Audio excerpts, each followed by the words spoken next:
जय जोहार, नमस्कार। आप देख रहे हैं सुप्रभात न्यूज छत्तीसगढ़। आइए जानते हैं छत्तीसगढ़ की टॉप बड़ी खबरों को।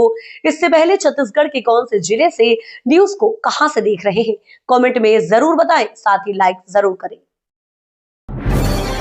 21 से 23 मार्च तक सरगुजा ओलंपिक का आयोजन, 2000 से अधिक खिलाड़ी लेंगे हिस्सा। सरगुजा संभाग के खिलाड़ियों को अपनी प्रतिभा दिखाने का बड़ा मंच मिलने जा रहा है। सरगुजा ओलंपिक 2026 का संभाग स्तरीय आयोजन 21 से 23 मार्च तक पीजी कॉलेज ग्राउंड में किया जाएगा। प्रतियोगिता के शुभारंभ के अवसर पर छत्तीसगढ़ के मुख्यमंत्री विष्णुदेव साय मुख्य अतिथि के रूप में शामिल होकर खिलाड़ियों का उत्सवर्धन करेंगे। जिला प्रशासन द्वारा आयोजन की सभी तैयारियां लगभग पूरी कर ली गई हैं। प्रतियोगिताएं पीजी कॉलेज ग्राउंड के साथ hockey stadium, saint Xavier's school, Gandhi stadium और मल्टीपर्पज हॉल में आयोजित की जाएंगी। बलरामपुर में गीता ज्ञान से संस्कार परिवर्तन कार्यक्रम शुरू, 23 मार्च 2026 तक चलेगा आध्यात्मिक आयोजन। बलरामपुर में प्रजापिता ब्रह्मकुमारी ईश्वरीय विश्वविद्यालय में गीता ज्ञान से संस्कार परिवर्तन विषय पर एक आध्यात्मिक कार्यक्रम का शुभारंभ किया गया।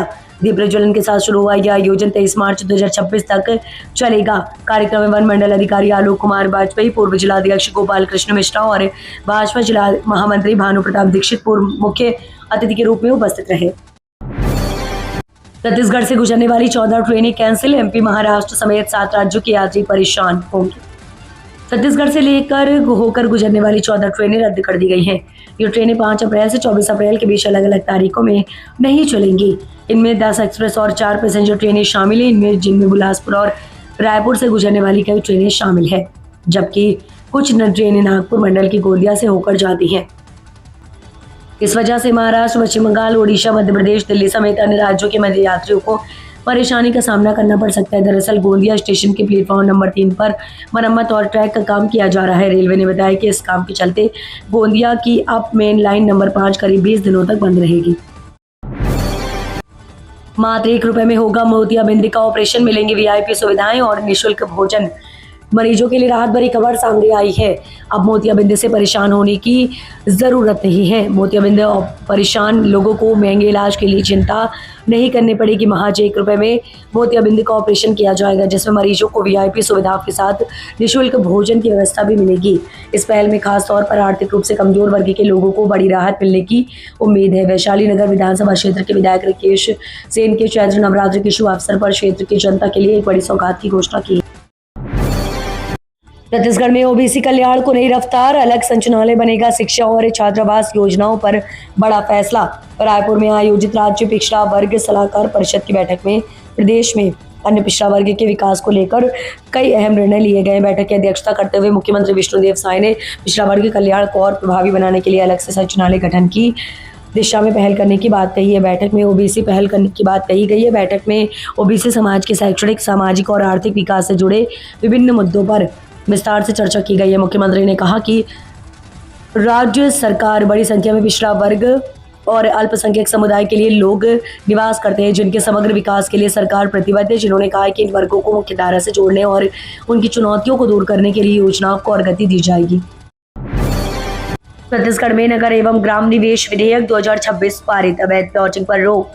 छत्तीसगढ़ में तेजी से बढ़ते शहरीकरण और अनियंत्रित विकास की चुनौतियों को देखते हुए राज्य सरकार ने नगर नियोजन को लेकर अहम कदम उठाया है। वित्त मंत्री गोविंद शर्मा चौधरी द्वारा प्रस्तुत छत्तीसगढ़ नगर एवं ग्राम निवेश विधेयक 2026 को विधेयक ने विधिनियम से पारित कर दिया है तथा संशोधन का उद्देश्य शहरी क्षेत्रों में अवैध प्लॉटिंग पर लगाम लगाते हुए योजनाबद्ध और संतुलित विकास को बढ़ावा देना है। अटल नगर विकास प्राधिकरण जैसे कुछ चुनिंदा संस्थाओं पर ही निर्भर रही है। पलारी में 15 करोड़ की पेयजल योजना अधूरी, 15,000 लोगों को नहीं मिला पानी। छत्तीसगढ़ की बालोद जिले की पलारी नगर पंचायत में 15,000 लोगों को पेयजल देने के लिए 2017 में योजना स्वीकृत हुई थी। शुरुआती लागत 10 करोड़ रुपए थी, जो बढ़कर 15 करोड़ रुपए हो गई है। सालों बाद भी योजना पूरी तरह लागू नहीं हुई है। योजना के तहत 15 किलोमीटर लंबी पाइपलाइन बिछाई गई। अमेठी घाट पर केवल पंप हाउस और 5 MLD क्षमता का वाटर फिल्टर प्लांट तैयार किया गया है। इसके बाद भी पानी की सप्लाई शुरू नहीं हो सकी। योजना के संचालन के लिए महानदी में 3 से 4 मीटर पानी जरूरी है। दीपक बैज ने कहा, छत्तीसगढ़ में कांग्रेस बनाएगी आदिवासी सलाहकार परिषद। दिल्ली दौरे से लौटे छत्तीसगढ़ कांग्रेस कमेटी के अध्यक्ष दीपक बैज ने रायपुर में मीडिया से बातचीत करते हुए कई अहम मुद्दों पर बयान दिया। दरअसल उन्होंने दिल्ली में हुई बैठक की जानकारी देते हुए आदिवासी हित, कानून व्यवस्था, धर्म स्वातंत्र्य विधेयक और परीक्षा घोटालों को लेकर राज्य सरकार पर निशाना साधा है। बैठक में आदिवासियों के हितों के संरक्षण, लीडरशिप डेवलपमेंट और उन्हें मुख्यधारा में लोग आगे बढ़ाने जैसे मुद्दों पर विस्तृत चर्चा हुई। छत्तीसगढ़ में 165 करोड़ रुपए की यश बैंक घोटाले की सीबीआई करेगी जांच। छत्तीसगढ़ हाई कोर्ट ने 165 करोड़ रुपए के भिलाई यस बैंक घोटाले की जांच के लिए सीबीआई को निर्देश जारी किया है। कोर्ट ने राज्य सरकार की जांच प्रक्रिया पर नाराजगी जताते हुए आदेश जारी किया। मामले की सुनवाई के दौरान हाईकोर्ट ने राज्य सरकार की जांच प्रक्रिया पर असंतोष जताते हुए कहा कि घोटाले में तथ्यों को छुपाने और जांच के नाम पर लीबापोती की आशंका से इनकार नहीं किया जा सकता। धर्मांतरण विधेयक का विरोध जेसीसीजे के प्रदेश अध्यक्ष अमित जोगी ने जलाई। धर्मांतरण विधेयक की प्रति जनता कांग्रेस छत्तीसगढ़ के प्रदेश अध्यक्ष अमित जोगी ने लोक भवन पहुंचकर छत्तीसगढ़ में प्रस्तावित धर्मांतरण कानून का कड़ा विरोध करते हुए राज्यपाल के नाम ज्ञापन सौंपा है। इस दौरान उन्होंने विधेयक की प्रति जलाकर अपना विरोध भी दर्ज कराया है।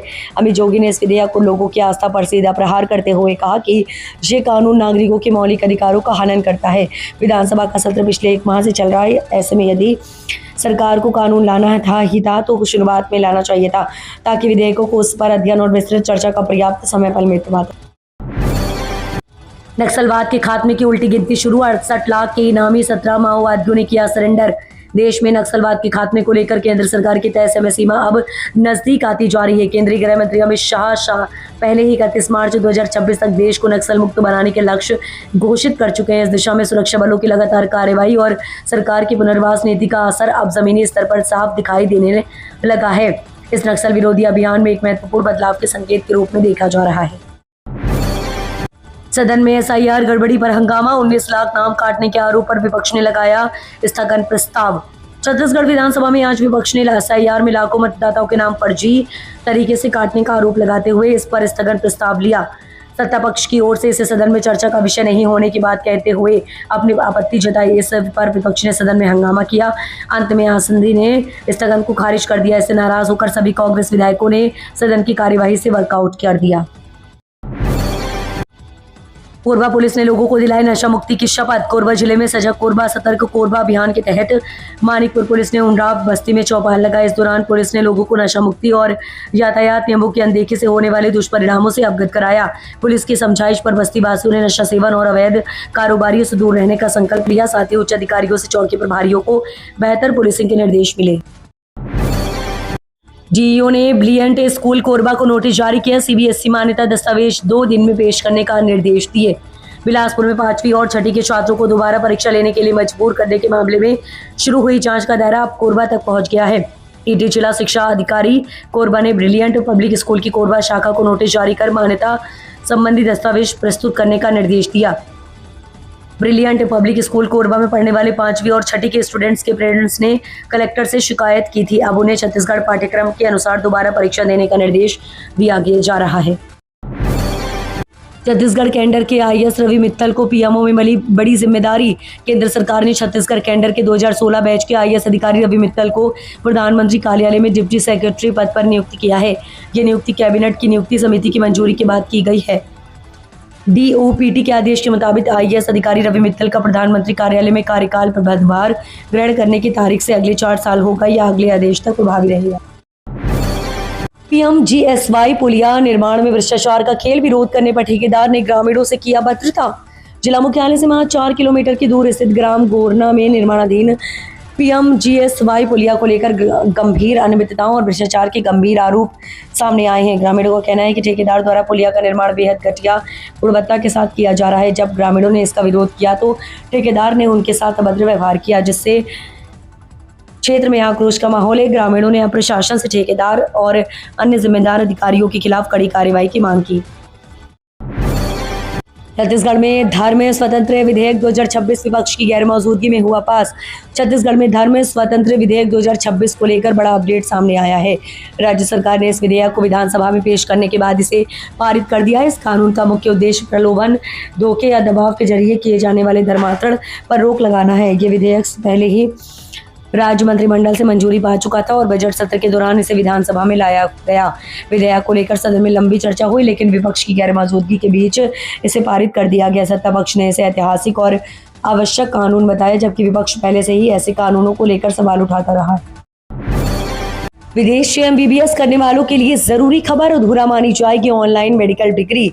छत्तीसगढ़ के रायपुर से मेडिकल छात्रों के लिए एक बड़ी खबर सामने आई है, जहां अब विदेश से ऑनलाइन पढ़ाई करके एमबीबीएस करने वाले छात्रों को भारत में सीधे डॉक्टर बनने की अनुमति नहीं मिलेगी। उन्हें अपनी अधूरी पढ़ाई पूरी करने के लिए वापस उसी देश जाकर ऑफलाइन क्लास और ट्रेनिंग करनी होगी। नेशनल मेडिकल काउंसिल ने साफ कर दिया है कि कोरोना के दौरान ऑनलाइन क्लास के जरिए ली गई एमबीबीएस डिग्री को पूरी तरह मान्य नहीं माना जाएगा। यानी जिन छात्रों ने 2020-21 में ऑनलाइन पढ़ाई की, उन्हें अब ऑफलाइन ट्रेनिंग पूरी करनी पड़ेगी।